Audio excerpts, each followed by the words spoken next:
Come join me on my second channel, Jaguar Gator 8, where we'll talk all things college football. New video drops every Monday at 6 p.m. Eastern. Click the card in the upper right corner to watch the latest video. And now, on with our feature presentation. When you're the owner of an NFL team, lying is never good. The last thing you want to do is have people distrust you and the words that come out of your mouth. However, there are certain things that you can lie about that you can very easily get away with, because no one will ever know the truth, and no one has to know the truth. As an example, suppose you hire a head coach, and you say that he was your number one guy all along. That might be a complete lie. He might have been your third or fourth option, but you can say that and get away with it because it's not verifiable. A reporter doesn't have access to the inner workings of your mind. Or you could talk about how you love the fan support, when in actuality, you were disappointed and thought that they could have been better and louder. Again, no one has to know. If you're going to lie, then lying about unverifiable things is the way to do it. In other words, do not do what New England Patriots general manager Patrick Sullivan did in 1988. Because he chose to lie about literally the stupidest thing imaginable. He definitely did not think this one through, did not think he'd be caught in the lie in a heartbeat, and if you ever wondered why people thought the Pats were a poorly run team in the 1980s, if you ever wondered why the Sullivan family seemingly had no idea what they were doing with anything, this silly little lie definitely highlights just how incompetent the organization was. This is a classic case of, well, what did you think was going to happen? Because in a 1988 game between the Tampa Bay Buccaneers and the New England Patriots, Sullivan said something so laughably bad and so blatantly false that he was caught red-handed in record time. And this is the story behind the worst lie and the stupidest ticketing controversy in the over 60-year history of the New England Patriots franchise. Before I talk about the actual incident in question, we need some context to understand the game in question and how everything was going at Sullivan Stadium prior to this game. It's week 15 of the 1988 season, and we have a big matchup on our hands between the New England Patriots and the Tampa Bay Buccaneers. Now for Tampa Bay, this game was completely meaningless. The Bucs entered this game as one of the worst teams in football, sitting at 4-10 and having a point differential of -97, which was the third worst differential in the NFL, only ahead of the Dallas Cowboys and the San Diego Chargers. But for the Patriots, this game was absolutely monumental, as their season was on the line. New England got off to a bad start, as they were 1-3 through their first 4 weeks, and were only 3-5 at the midway point. In 1987, of the 10 teams to make the playoffs, none of them were below 500 after 8 games. The same stat held true in 1986, 1985, and 1984. You have to go all the way back to 1983 to find the last team that was below 500 after 8 weeks to make the playoffs, when the Detroit Lions did it in 1983. In other words, New England's season was hanging on by a thread, and they needed to play near-flawless football to even have a shot at making the playoffs. However, to their credit, they were able to right the ship heading into this game. Despite being 3-5, dead last in the AFC East, and having the worst point differential in the AFC and the second worst point differential in the NFL at the halfway point, they went on a 4-game winning streak, and after a loss to the Indianapolis Colts, beat the Seattle Seahawks the following week. By this point, after winning 5 out of 6, the Pats were sitting at 8-6, and against all odds, they clawed their way into the playoff hunt. They had no shot at winning the division. The Bills had already clinched that by being 3 games up with 2 games to play. However, they had a shot at the wild card. If they won out, and then either the Houston Oilers lost their 2 remaining games, or the Cleveland Browns lost 1 of their 2 remaining games, then they would be in the playoffs. It was not out of the realm of possibility by any means. In the simplest scenario, win 2 and have the Browns lose 1, and you're in. And it started with this game against the Buccaneers. Lose this game and your season is over. Win this game and you're playing meaningful football on the final week of the season. But entering this game, there was a major problem developing off the field for the team. Yes, there was a really stupid quarterback controversy where head coach Raymond Berry didn't reveal until the time of the game whether or not Doug Flutie or Tony East would be starting in an attempt to force the Bucs to prepare for both quarterbacks, even though reporters knew by Tuesday, based on who was getting the reps, who was going to start. But there was a controversy regarding the attendance at Sullivan Stadium and how many fans were going to show up to this game, which on top of being a must-win game, was the final home game of the season. Throughout the season, the Patriot faithful had supported the team and had shown up to Sullivan Stadium to cheer on their players. Sullivan Stadium held somewhere in the ballpark of 60,000 fans, and with the exception of the opening day of the season, where only 44,000 people showed up, in an event which can be attributed to the fact that it was Labor Day weekend and the weather was atrocious, every game was either a sellout or was awfully close to a sellout, within 100 seats or so. In fact, two of their games, a 30-7 victory over the Chicago Bears in Week 9 and a 21-10 victory over the Miami Dolphins in Week 10, sold over 100% capacity. So you'd think that their game against the Buccaneers to close out their home schedule would be a sellout, right? Well, that's where the Pats were running into some issues. Because if the other games were selling like hotcakes, this game was selling like expired watermelon. That is to say, it wasn't selling at all. Now, there are a couple of reasons for this. Number one, what's the number one thing that adults usually get at a football game? Beer. And guess what Sullivan Stadium didn't sell anymore? Beer. In an effort to keep arrests down, the Patriots decided to offer a Swiss-made non-alcoholic beer, becoming the first and only team in the NFL to offer alcohol-free beer. The good news was that arrests went way down as a result of this. Instead of 30 to 40 arrests per game, there were only somewhere in the ballpark of 5 arrests during their most recent home game against the Seattle Seahawks. As John Barry, the chief of security for the stadium, said on this trend, "I think there's definitely a correlation between offering low alcohol and non-alcoholic beer instead of regular beer." The bad news was that this change was universally hated by fans, with chants throughout the Seahawks game by fans saying, "Real Patriots fans want real beer." As a side note, I did a video a while ago about the time the Los Angeles Raiders stopped selling beer at games in an effort to curb fan violence. So if you want to learn more about that, click the card in the upper right corner. And number two, as if not getting beer wasn't bad enough, they would have to endure some brutal weather conditions according to the forecast. The Seahawks game the week before was cold, but it was manageable.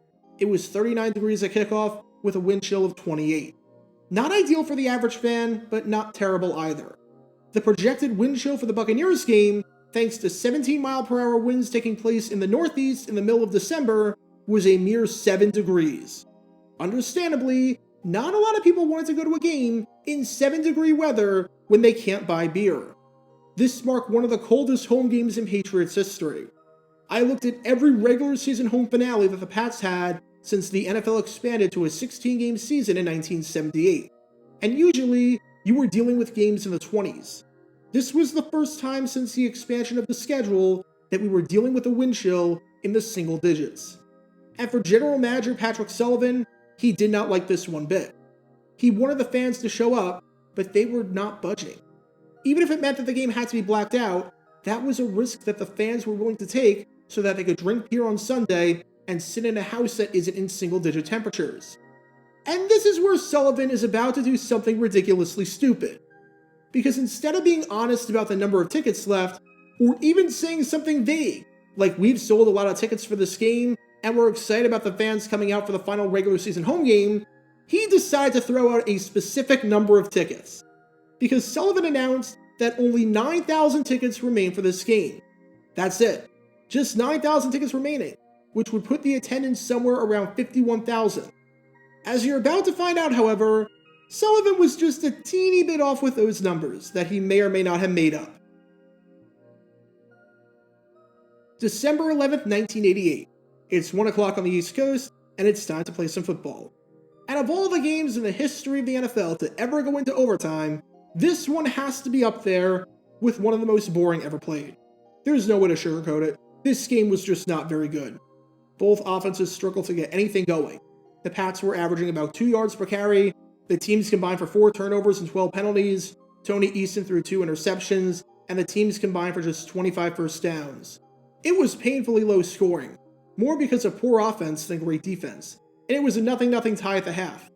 The Pats got the scoring going on a 6-yard touchdown run by Bob Perryman in the third quarter, and then with roughly 5 minutes left in regulation, Vinny Testaverde found Mark Carrier on a 15-yard touchdown pass to tie the game up. In overtime, the Pats won the toss, elected to receive, and they drove down the field before a 27-yard walk-off field goal to win 10-7 and keep their season alive. Fun fact, this was the first ever overtime victory in Patriots history, and I can't think of any overtime victory in franchise history that was any bigger or more important than this one. Heck of a turnaround for New England, and especially since Cleveland would lose later in the week, To go from 3-5 to controlling your own destiny on the final week of the season is incredible. However, remember Sullivan's claims about how just 9,000 tickets were remaining?